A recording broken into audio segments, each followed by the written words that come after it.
Kumusta mga idol ko? Problema mo ba ay laging namamatay ang iyong mga bagong pisang sisiw? Masakit kung palaging ganun ang sistema, lalo na sa mga baguhan at namumuhunan. Sa araw na ito gusto ko lang ibahagi itong kaunti kaalaman kung paano ba maiwasan ang mortality o pagkaubos ng iyong mga sisiw. Pero bago tayo mag-umpisa, disclaimer lang mga idol ko. Itong ibabahagi ko ay base lamang sa aking karanasan at syempre sa nilalaman ng maliit kong utak. Itong 10 pinakamahalagang bagay na kailangan para makapag-produce ng malalakas at malulusog na sisiw. Kung nagsisimula ka pa lang sa poultry farming, maliit o malaki man yan at gusto mo lang pagbutihin ang iyong kasalukuyang operasyon, ito ang mga ilang mahalagang bagay na pwede mong gawin para makaiwas sa pagkadedo ng mga alaga mo.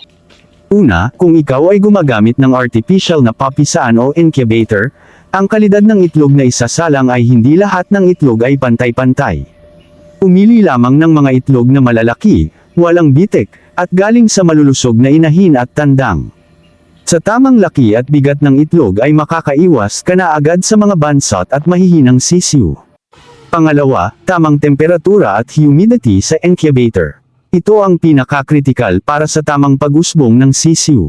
Ang sobrang init o lamig ay siguradong magiging sanhi ng problema. Dapat ay calibrated ang iyong incubator. Isa rin yan sa mga dahilan kung bakit sila mahihina. Karamihan kasi sa mga baguhan ay hindi alam kung paano mag-calibrate ng incubator.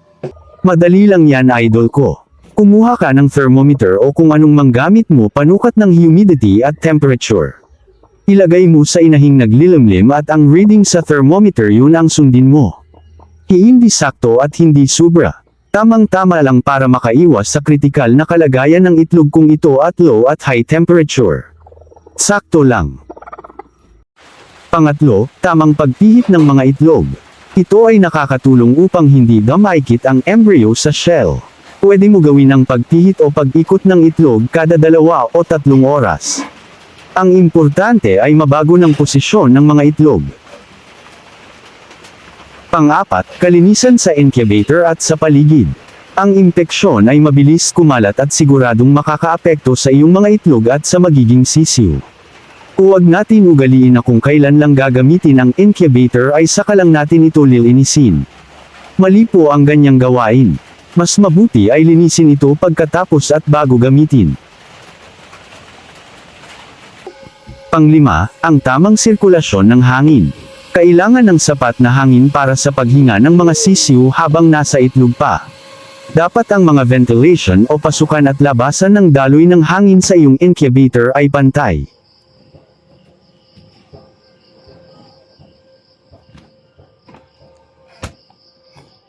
Pang-6, kahit anong ganda at mamahaling incubator pa ang meron ka. At magandang ang pisa ng mga itlog. Nakadepende rin yan sa kalidad ng pakain at kung paano mo ay troto ang mga sisiw. Magsimula yan sa high quality ng patuka na may tamang nutrisyon at tamang brood income na may sapat na init para sa mga sisiw.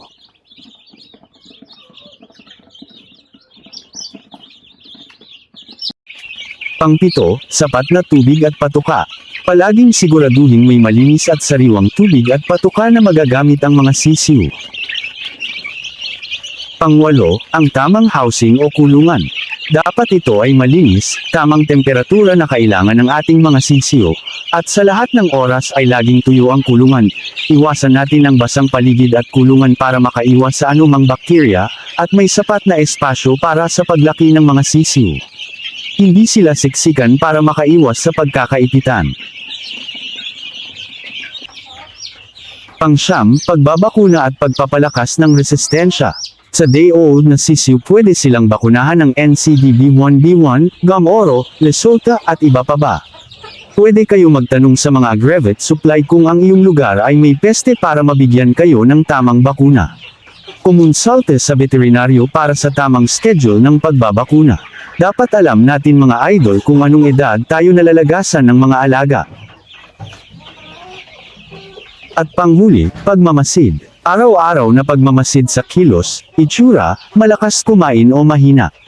Yan ang susi para agad matukoy kung mayroon mang problema. Malalaman mo agad kung ang kilos ng iyong mga alaga ay hindi ka nais-nais. Wala namang perpekto sa pag-aalaga mga idol ko. Kahit malalaking poultry farm o kahit ako ay nakakaranas na malagasan ng alaga. Ang sakit ay nasa paligid lang. Ang magagawa lang natin ay iwasan ang anumang uri ng sakit na pwedeng dumapo sa ating mga alaga sa pamamagitan ng mga nabanggit ko. Prevention is better than cure. Alagaan ng mabuti ang mga ito, at tiyak na magiging malalakas at malulusog ang iyong mga sisiw. Kung nagustuhan mo itong ibinahagi ko, baka naman idol, pa-follow and subscribe naman dyan. Salamat hanggang dito na lang, ingat and happy farming with heart.